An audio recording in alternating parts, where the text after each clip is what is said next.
Hello everyone, good morning आप सभी को।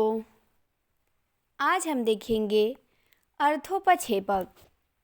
अर्थोपक्षेपक के बारे में जानेंगे, इसके कितने भेद होते हैं वो भी देखेंगे। तो अर्थोपक्षेपक किसे कहते हैं? जो नाटक के बारे में सूचना देने वाला हो कि आगे क्या होगा, पीछे क्या हुआ था, आगे क्या होने वाला है, अब क्या होगा। तो ये नाटक के बारे में सूचना देता है। तो नाटक के बारे में सूचना देने वाले को क्या कहते हैं? अर्थोपक्षेपक कहते हैं। ठीक, ये ध्यान देना है।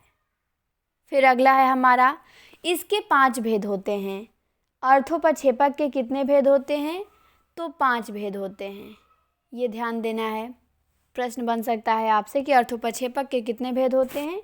तो 5 भेद होते हैं। और ये भी प्रश्न बन सकता है कि नाटक के बारे में सूचना देने वाले को क्या कहते हैं? तो अर्थोपक्षेपक कहते हैं। इसके 5 भेद होते हैं। कौन कौन से होते हैं ये भी हम देखेंगे।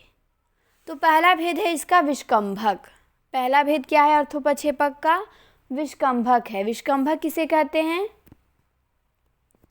2 निम्न पात्रों द्वारा वार्तालाप के माध्यम से नाटक के बारे में सूचना देने वाले पात्र को विष्कंभक कहते हैं।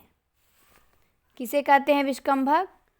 2 निम्न पात्रों द्वारा वार्तालाप के माध्यम से, 2 निम्न पात्रों द्वारा वार्तालाप के माध्यम से नाटक के बारे में सूचना देने वाले पात्र को विष्कंभक कहते हैं। जैसे 2 सामान्य से पात्र रहेंगे, नाटक में आपस में बात करेंगे और उस नाटक की सूचना देंगे, तो उन्हें हम क्या कहेंगे? विष्कंभक कहेंगे। फिर है अर्थोपक्षेपक का दूसरा भेद प्रवेशक। क्या है? प्रवेशक है। प्रवेशक किसे कहते हैं? ये अप्रधान पात्र है जो 2 अंकों के बीच में सूचना देता है। प्रवेशक जो होता है ये अप्रधान पात्र है और जो 2 अंकों के बीच में सूचना देता है। फिर है चूलिका। फिर क्या है? फिर आपका है चूलिका। पर्दे के पीछे से सूचना देने वाले पात्र को क्या कहते हैं? चूलिका कहते हैं। पर्दे के पीछे से सूचना देने वाले पात्र को क्या कहेंगे? चूलिका कहेंगे। ये पर्दे के पीछे से नाटक की सूचना देता है, तो उस पात्र को हम चूलिका कहते हैं। फिर है चौथा अंकास्य। अर्थोपक्षेपक का चौथा भेद है अंकास्य। एक अंक समाप्त होने पर अगले अंक की सूचना देने वाला। एक अंक समाप्त होने पर अगले अंक की सूचना देने वाले को क्या कहते हैं? अंकास्य कहते हैं। फिर 5वां है अंकावतार।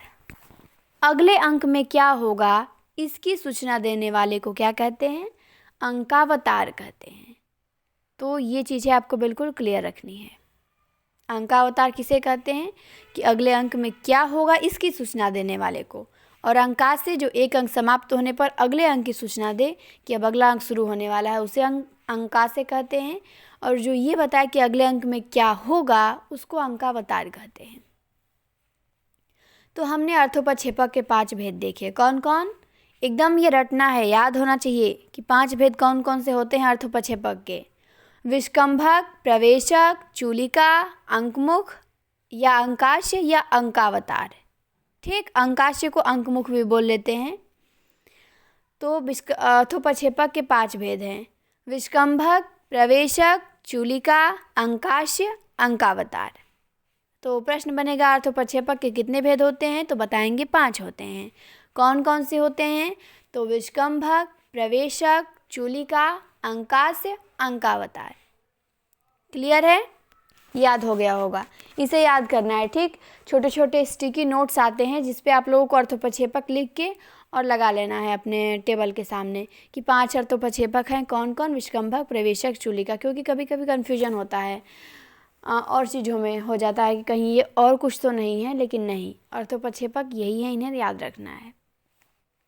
वीडियो अच्छा लगा होगा कमेंट करके ज़रूर बताइएगा और इसी तरह और वीडियो पाने के लिए हमारे चैनल को सब्सक्राइब कीजिएगा। फिर हम मिलते हैं जल्द ही एक अगले वीडियो में।